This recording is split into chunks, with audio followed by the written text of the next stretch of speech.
ఉద్యోగం కోసం చూస్తున్నారా? ఓం శక్తి ప్రైవేట్ లిమిటెడ్ కంపెనీలో మార్కెటింగ్ జాబ్స్ 20,000 నుంచి 30,000 వరకు జీతం ఉంటుంది. సంప్రదించండి. శ్రీమాత్రే నమ. జయ గురు దత్తాత్రేయ నమ. మీనరాశి వారికి జూలై నెల మాస ఫలితాలు పరిశీలిద్దాం. ఏదైనా మీనరాశి వారి యొక్క అభివృద్ధి నెమ్మదిగా ప్రారంభం అవడం జరిగింది.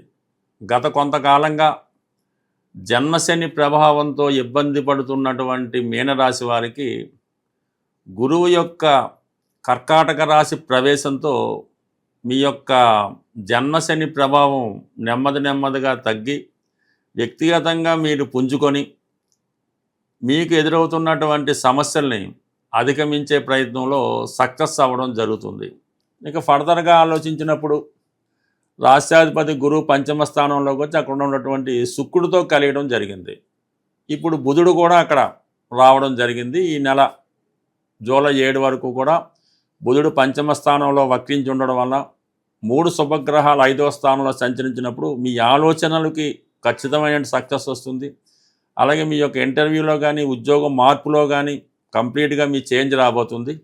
అలాగే ప్రధానంగా విద్యార్థులు మంచి టాలెంట్తో మీ యొక్క నైపుణ్యాన్ని నిరూపించుకోవడం జరుగుతూ ఉంటుంది. అది మీరు సినిమా రంగంలో ఉన్నా, ఫైనాన్స్ రంగంలో ఉన్నా, సాఫ్ట్వేర్ రంగంలో ఉన్నా మీరు ప్రయత్నం చేస్తున్నటువంటి కొత్త ఉద్యోగ ప్రయత్నాలు ఫలిస్తాయి. ప్రధానంగా వివాహ విషయంలో మీరు చాలా కాలంగా ఈ పెళ్లి ప్రయత్నాలు వాయిదా వేసుకోవడం కానీ, పరస్పరం ఇష్టపడి ఉండి కూడా పెళ్లి వాయిదా పడటంలో కొంతకాలంగా జరుగుతున్నవన్నీ కూడా ఈ సమయంలో ఈ ప్రేమ విషయంలో ఒక ఫైనలైజ్ అవుతుంది. ఇష్టమైన వారితో వివాహం జరిగే సూచనలు, వివాహం నిశ్చయం అవడం కానీ చాలా వరకు చాలా బలంగా ఉంది. కాబట్టి ఈ సమయంలో మీరు ప్రయత్నం చేయడం మంచిది. ఎందుకంటే మీరు ఏదైతే గత కొంతకాలంగా పోరాడుతున్నారో అది ఉద్యోగం అవ్వచ్చు, వేరే ఏదన్నా స్థాయి కోసం పోరాడవచ్చు, అది రావడం జరుగుతుంది. దాంతో మీకు పెళ్లికి ఉన్నటువంటి అడ్డంకి కూడా తొలగిపోతుంది. అందుకని ప్రేమ వ్యవహారంలో ఉన్న వాళ్ళకి పెళ్లి నిశ్చయం అవుతుంది. పెద్దలు కూర్చున్న పెళ్లి కూడా మీకు లైన్ క్లియర్ అవ్వడం వల్ల ఇంచుమించుగా ఈ అక్టోబర్ నవంబర్ లోపల వివాహ ప్రయత్నాలు సంపూర్ణంగా ఫలించడం జరుగుతుంది. ఇక ప్రధానంగా కుజుడు 3వ స్థానం అన్నది కాంపిటేటివ్ స్థానం. భాగ్యాధిపతి 3వ స్థానం అన్నది మీరు ఒక విదేశ ప్రయాణానికో ఒక లాంగ్ జర్నీకో ప్రయత్నం చేస్తే ముందు చేసే ప్రాసెస్ ఈ వీసా, పాస్పోర్టు ఈ వ్యవహారం అంతా కూడా స్టార్ట్ అవ్వడం జరుగుతూ ఉంటుంది. ఏదన్నా 3వ స్థానంలో కుజుడు చేసే ప్రయత్నం చాలా స్పీడ్గా ఉంటుంది. 6వ స్థానంలో ఉన్నటువంటి కేతు కూడా సక్సెస్ తీసుకొస్తూ ఉంటాడు. అంటే ఉపచయ స్థానాలు యాక్టివేట్ అయినప్పుడు పనులు ముందుకు వెళ్తూ ఉంటాయి. అలాగే ఉద్యోగపరంగా మీకు ఉన్నటువంటి ప్రయత్నాలు అంటే ఉద్యోగం దశమాధిపతి గురువు 5వ స్థానంలో ఈ శుక్ర బుధులతో కలియడం వల్ల ఒకేసారి డబుల్ ప్రమోషన్ లాగా క్యాంపస్ సెలక్షన్లో ఉద్యోగ ప్రయత్నాలు నెరవేరే అవకాశం ఉంది. బట్ ఏదైనా ఇన్ని అవకాశాలు ఉన్నప్పుడు కూడా ముందు మీరు రెడీ చేసుకోవాలన్నమాట. ఈ రాశిలో ఉన్నటువంటి శని భగవానుడు ఆ తర్వాత చేద్దాం, లేదు వచ్చే అవకాశం చూద్దాం, అది మనకి రాదు, వచ్చిన అనవసరం ఖర్చులు వేస్ట్ అనుకున్న వాళ్ళు మాత్రం ఏమి చేయలేం. కానీ మీకు అవకాశం ఉన్నా లేకపోయినా ముందు మీ ప్రయత్నం అంటూ చేస్తే ఆ ప్రయత్నం దానికదే సక్సెస్ రావడం జరుగుతుంది. అది విద్యార్థులైనా, నిరుద్యోగులైనా, వ్యాపారస్తులైనా సరే మీలో ఉన్నటువంటి బలహీనతలను తగ్గించుకొని కొన్ని అటాచ్మెంట్స్ని దూరం చేసుకొని మిమ్మల్ని మీరు తిరిగి విజృంభించే అవకాశం ఉంటుంది. ప్రధానంగా ఎవరైతే విద్యార్థులు గత కొద్ది కాలంగా అయితే 1-2 సంవత్సరాలు బట్టి చేసే ప్రయత్నంలో విఫలమవుతున్నారు, మెడికల్ కాలేజీ సీట్ అవ్వచ్చు, ఇంజనీరింగ్ సీట్ అవ్వచ్చు, అటువంటి వారికి ఈ సమయంలో కంప్లీట్గా మీరు కోరుకున్నటువంటి మెడికల్ ఎంట్రన్స్లో పాస్ అవ్వడం కానీ కొత్తగా సీట్ రావడంలో చాలా వరకు విజయం సాధించడం జరుగుతూ ఉంటుంది. అంటే పెద్దవాళ్ళ విమర్శల నుంచి బయటపడి మిమ్మల్ని మీరు రుజువు చేసుకోవడం జరుగుతుంది.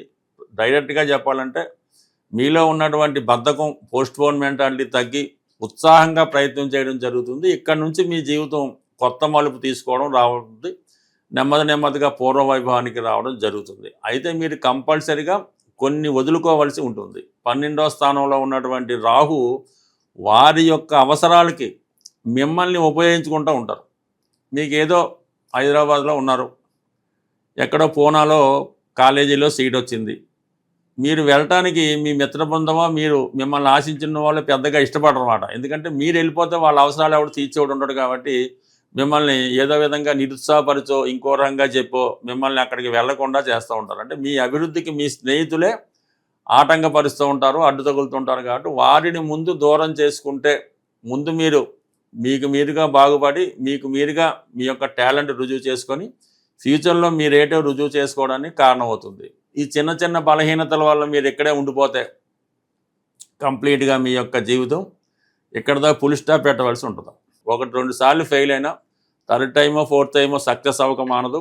అసలు ప్రయత్నమే చేయకపోతే మీరు అక్కడే ఉంటారు. ఏదైనా అది మీ చేతుల్లోనే ఉంటుంది కాబట్టి ఎప్పటికైనా కొంతలో కొంత మీకు మార్పు వస్తే ఈ ప్రయత్నాలు మొదలవుతాయి. ఫలితం దానికదే వస్తుంది. తీవ్రమైనటువంటి ఆర్థిక ఇబ్బందులతో బాధపడుతున్న వాళ్ళు బుధవారం రోజు ఒక కిలో అటుకులు అంటే గట్టి అటుకులు, ఒక అరకిలో బెల్లం అంటే బెల్లం పౌడర్గా కొట్టి ఈ అటుకులు బెల్లం కలిపి బుధవారం రోజు ఎనీ విష్ణుమూర్తి టెంపుల్, వెంకటేశ్వర స్వామి, సత్యనారాయణ స్వామి, లక్ష్మీ నరసింహస్వామి టెంపుల్లో కానీ ఈవెన్ వినాయకుడి టెంపుల్లో అయినా సరే ఈ బుధవారం రోజు అక్కడ భక్తులకి అంటే స్వామికి నైవేద్యంగా పెట్టి భక్తులకి పంచిపెట్టవలసి ఉంటుంది ఈ అటుకులు. అలాగా కేవలం మీరు 3 వారాలు చేయడం వల్ల ఆర్థిక పరంగా మీకు ఎంతటి ఇబ్బందులు ఉన్నా సరే 100% మీకు ఆ సమస్యకి పరిష్కారం అన్నది దొరుకుతూ ఉంటుంది.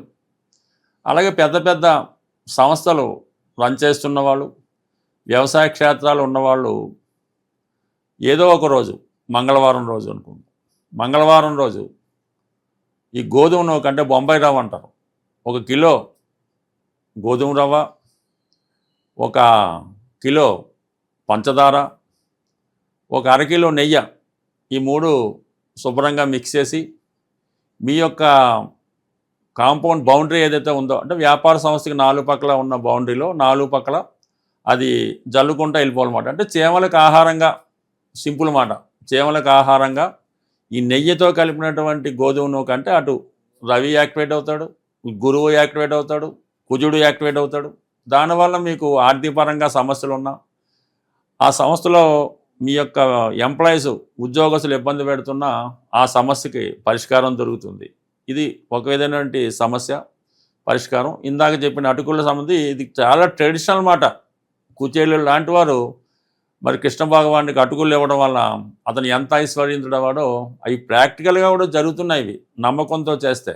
ఇక ఫైనల్గా ఇంకో చిన్న పరిహారం ఏంటంటే ఎవరైతే వివాహం అవ్వకుండా ఇబ్బంది పడుతున్నారో వారు బుధవారం రోజు వెంకటేశ్వర స్వామి టెంపుల్కి వెళ్ళి తులసిమాలు ఇచ్చి గోవిందనామాలు చదవడం వల్ల వారి వివాహ సమస్య పరిష్కారం అవుతుంది.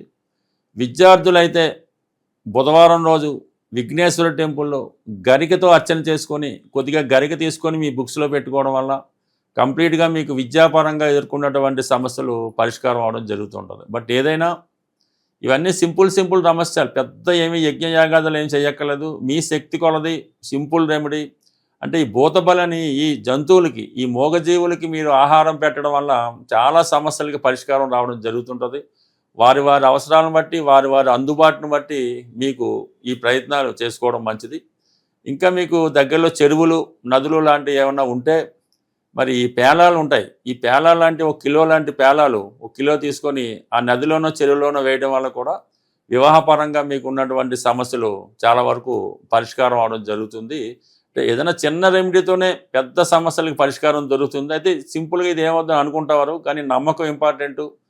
ఖచ్చితంగా చేసి చూడండి, ఫలితం దానికదే వస్తుంది. ఒకసారి అవ్వకపోతే రెండోసారి ప్రయత్నం చేయాలి. ఎందుకంటే మన కర్మ ఉన్నంతకాలం అది పని పూర్తవదు. ఎప్పుడైతే మన కర్మ తీరిందో ఆటోమేటిక్గా దాని ఫలితం రావడం జరుగుతుంది. అందువల్ల ప్రయత్నం మీది, ఫలితం భగవంతుడు చూసుకుంటాడు. స్వస్తి.